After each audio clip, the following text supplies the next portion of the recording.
Okay, we're at the Brookhaven bathroom. This bathroom is not actually one of my normal videos where you know it's gone bad and they're renovating it. This is a new home purchase and they don't like the tile in the shower that's currently here. So this video is not necessarily to show what I normally show, bad situations going on, but just really just to show the profound difference before and after, and then also I'm going to address some issues with ceramic builders, what I call builder's grade tile. This tile here is not builder's grade tile. Somebody has come in here and put this travertine looking porcelain tile down here. The builder's grade would be on the tub here. This is ceramic tile. This is, in this particular instance, is 8x8, and it's just what builders do because it's cheap and they don't have to worry about spending a lot of money making something look really fancy. So this jacuzzi tub really should have had a nicer tile put in, but unless it's a custom build where you're choosing the tile and you pay a lot more to the builder, they're not going to do that. So they put this builder's grade tile in, which is pretty typical. Somebody that moved in here didn't like the builder's grade. I imagine it was this 8x8 on the floor, so they took it up and they put this down. In the meantime, this has gotten a lot of mold issues, I imagine, because they had some type of full-length carpet. If you notice, the original tile looks like that. All this mold and mildew happened probably because of the carpet. I'm just speculating. Don't really know that for sure. Anyway, the shower is the same way. The shower is a nice shower. It's normal size. It's about 3x4 shower. I'm going to try and get some more room out of it when I redo it, as I normally do. Trying to get, this is probably about 10 inches of room, almost a foot, and I'm going to take it out, you know, to the edge of this door jamb, and the length of this is about 4 foot. So it's going to get about 3 square feet of extra room by the time the curb and everything is built, and that's about the extent of trying to get this out further. If you notice here, there is a 12-foot wall that goes all the way to the ceiling. And at first the customer wanted, well, they're going to do away with these vanities, but they wanted to extend this wall out about another foot or so to try and get some more room, but then they backed off of that. So all I'm going to really do is I'm going to take out this wall from ceiling all the way down to about 4 foot. I'm going to put a knee wall, probably about the 4 foot level right here. This side of the wall, we have some switches, which actually is a light and a fan. So those 2 switches need to go away because the 4 foot level is going to be about down here. So those 2 switches will actually be placed over here. This outlet will be dropped down to about this level here. So I'm going to rewire all that stuff over to the left, which will give me my 4 foot level on this knee wall. And the reason I suggested doing the knee wall, well, they suggested, you know, taking the wall out originally and they wanted to bump it out, but I said, well, let's take the wall out anyway. When you have a knee wall, you have basically, you know, really nothing here to show an example of, but basically you have another part of a shelf. So when the glass comes in, they're going to have the frameless glass. The glass guy will put his panel right here on top of the knee wall, and then just like there's a panel of glass over here, there'll be another one, but it'll be frameless. When he puts it off to the left here, it gives this much room inside of the shower to put things on, shampoo bottles, etc. So that's the advantage of having a knee wall. And plus, you know, it's a big wall and it kind of separates the whole bathroom, so it's going to let more light in and everything in the shower. Anyway, getting back to the shower itself, this is builder's grade tile. I always can't stand when I see builder's grade tile on a shower.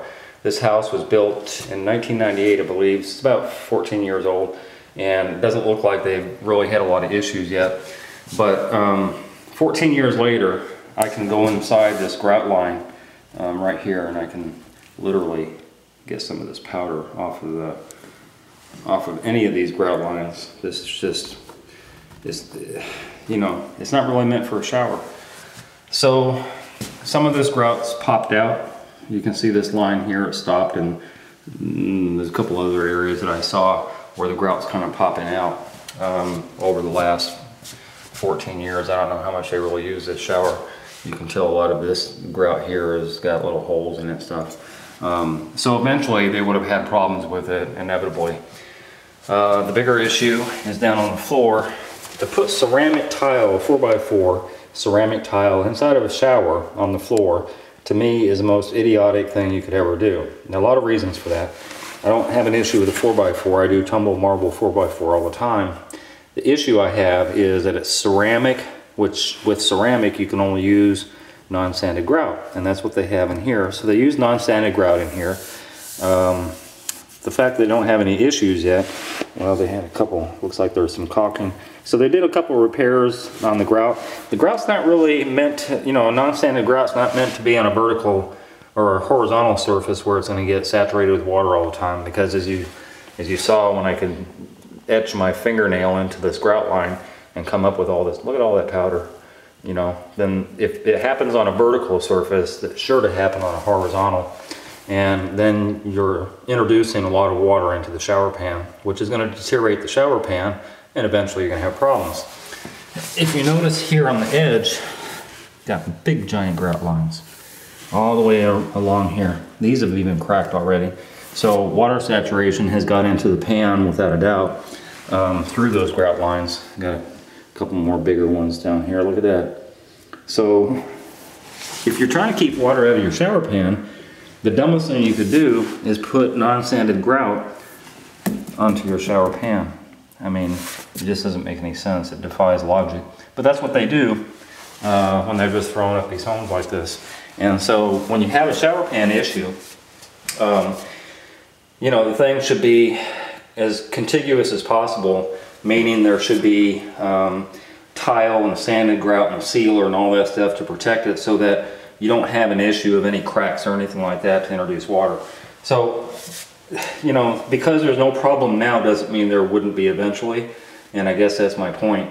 When I take this out, if there's any issues, then I'll restart the video. I don't really plan on having a lot of issues in here. They took pretty good care of this shower.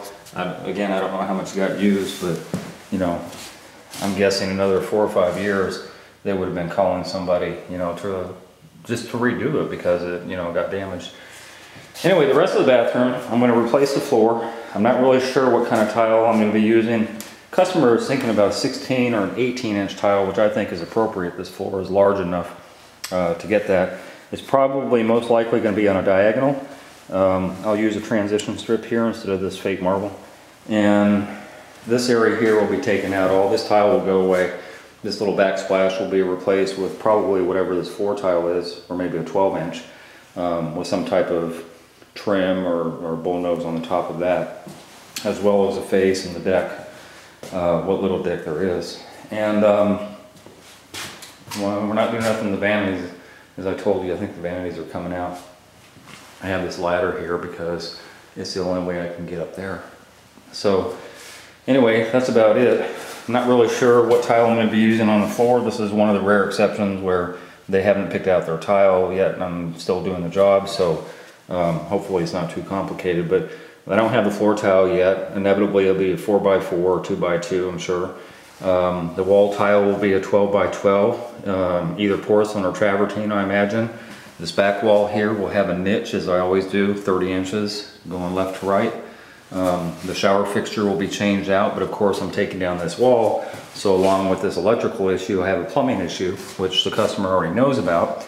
So she wants the wall taken down regardless, and that plumbing will be replumbed up under the floor and onto that wall.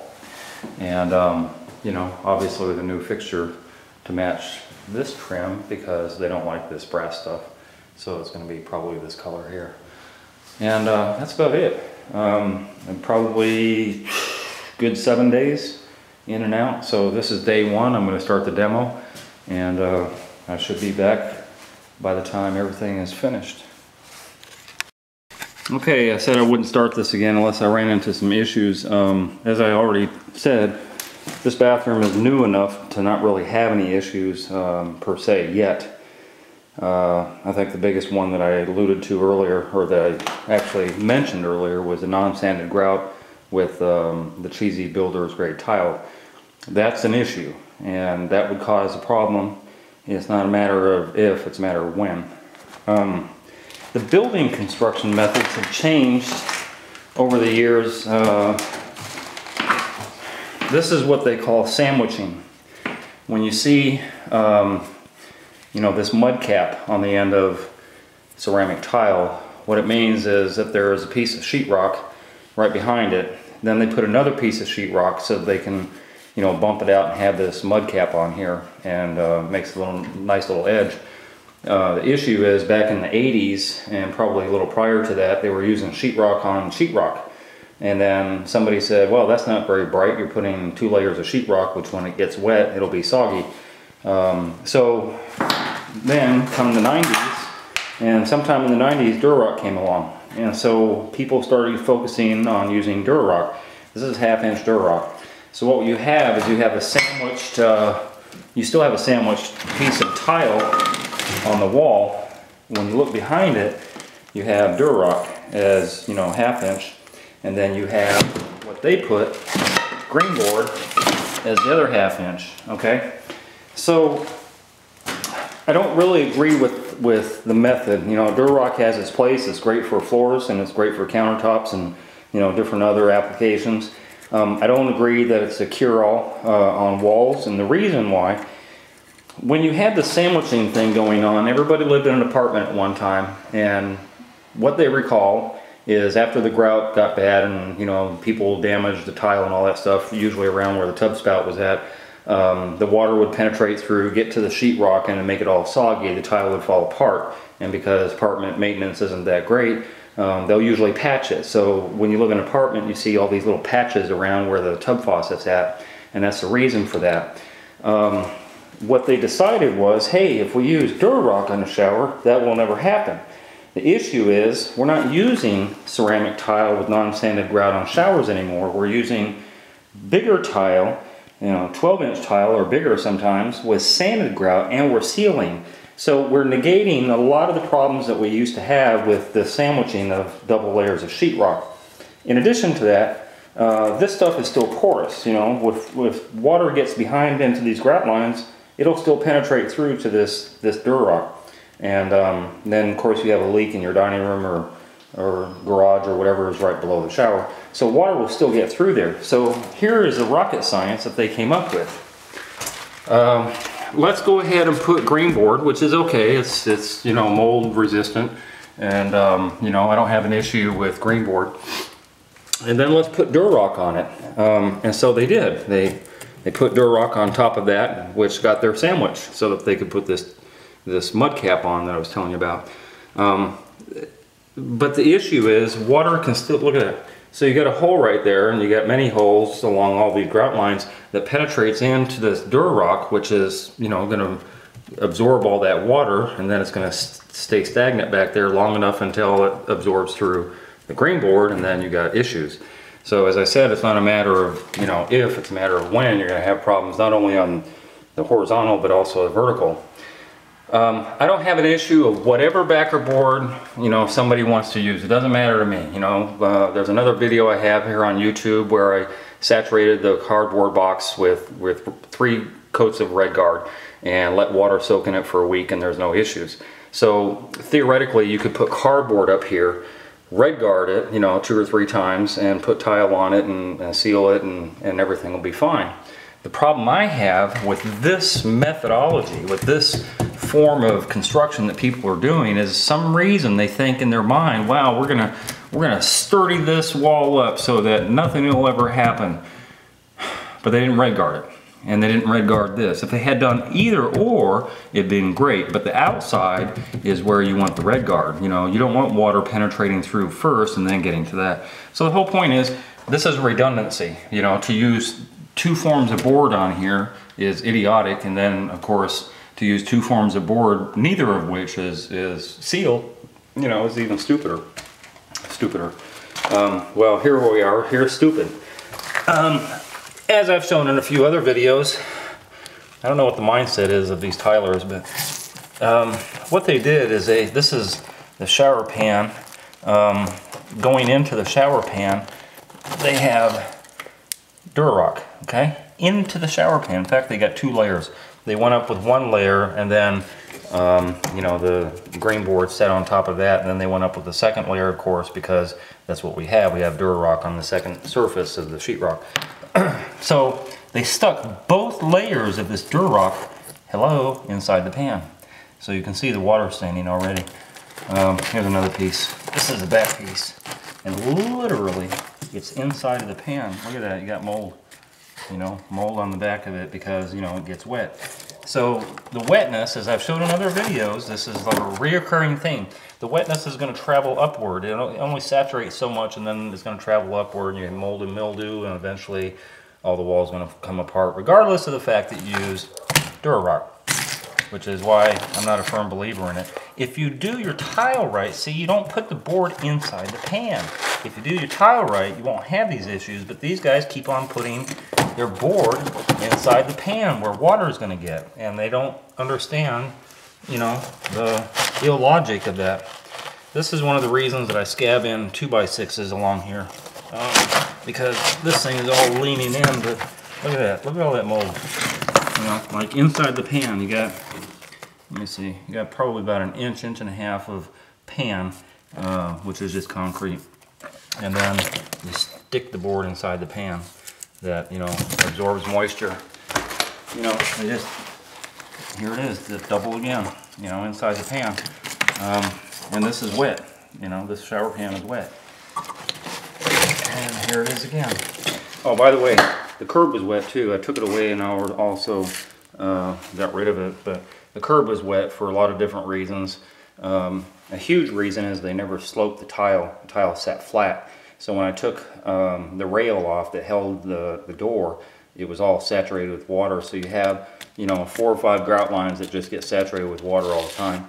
In addition to, they stuck the board in the curb. And it just travels up and over. So the curb was wet. It did cause any damage. This is not one of these jobs that I typically do where we already have damage. What I'm trying to show you is this is potential damage that will happen. It's not a matter, again, time, whether or not it will. It's just, you know, an eventuality that could be prevented just by using common sense. And this is, you know, anything but. Oh, by the way, if you ever wonder why your shower fixture rattles or it makes a loud noise when you turn it off or on, you know, it's called water hammer. It's because plumbers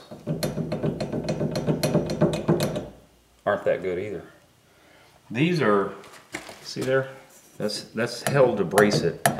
Those are easy, just hammer it in, and be done with it. But they also have pipe straps, okay? And so the pipe straps, the way I put it in a fixture, you got a 2x4 sitting back here, and the pipe straps wrap around both here and here to the 2x4, and it's solid, it's not gonna move. This is stupid. So there's a lot of stupid going on here, but you know, so be it. So that's all I have to say about that, and I will be back when it's all complete. Okay, I'm starting this one last time, and the reason why is because I got down here to the pan. As I told you before, the saturation, you know, it's really, really bad. This stuff is it's like sand. I mean, I didn't do anything but hit this with a sledgehammer, you know, to get the tile up, and one tile just was so wet and saturated it just popped right up. These are very thick pieces, but yet look at, I mean, it's just, you know, this is supposed to be gray, and it's not gray, it's black almost because it's wet. Watch this. Watch how easy this comes up. Like with no effort almost whatsoever. Watch that back piece. Look at that. That's just crazy. I mean, look how wet that is. The fact that this is just turning back to sand again, you know, if they had done a renovation now, they definitely would be, as I said before, in another, I don't know, probably a couple years, not even 5 years. Look at that. Look how easy that comes up. That's just crazy. This is supposed to be, you know, lasting 20, 25, 30 years. And it barely got past a dozen. So the good thing is that you know, I'm not coming here 5 years from now or a couple years from now that I'm doing it now, so that's a good thing. But man, watch your contractor, watch how he builds. This is the reason I do the videos, is so that you can see what's going on. I'm not trying to teach how to put something together. I have my own method, everybody does, but watch what's going on during your bathroom renovation, because this is just not acceptable. Okay, I'm finished with this bathroom. We got the transition strip. This is a really thick tile. This is a polished travertine, and it's like an inch and a quarter thick. But it's really nice. I did this on a diagonal. This light switch is not working right. They're gonna have to fix that. Anyway, the tub got redone. I did the face in the same 18 by 18 with the bull nose, and all the way around with the bull nose on the backsplash of the tub. Put in a new colored fixture as well as a tub drain and overflow cap, and here is the shower. If you remember last time, there was a wall that went all the way up to the ceiling. This is about 10 foot, almost 11 feet up. Cut the wall off, made a knee wall, and put this 9 by 12 in the shower. Obviously, you can see that trim is going on. This is something different I haven't done before, but these are 2 by 6s, I believe. And the customer wanted them on the floor as a border, and then on the top also. And then the 4 by 4 polished travertine is also on the floor. And we have the contiguous curb that I like so much. So I put that in there, and we have a new shower fixture and shower head. If you recall, this wall had the shower fixture and head. So after this got taken out, I did the plumbing up under there and put it on this side. And we did the niche, and the niche is actually marble, and so it's the same color as this here. And then of course 2 by 2 as a border going around, and this really nice trim that I like a lot. Goes up around there, and then both sides of the knee wall have this trim, and that's it. The vanities are gone, so I guess they'll be back at some point. They'll be putting some in. I did a transition in here because doing a diagonal on the floor into where the door jamb is at is kind of difficult, so I suggested this transition to go from diagonal to straight tile inside the toilet closet area. And so I just incorporated the same 2 by 2 in the shower, and did a couple of strips and then went down the middle. So anyway, that worked out. This job took a week. I started on a Monday, and I was completed on a Monday. So quite a bit of work, and I spent a lot of time here, but it was nice because the customer is not living here. It's still a vacant house, and that allowed me to work late hours to get it all done. And it is done. So I'm finished, and I'm out of here, and I'm moving on to the next job, and hopefully it'll be a little less complicated than this, because this took a little bit more time. But we're done, so on to the next one.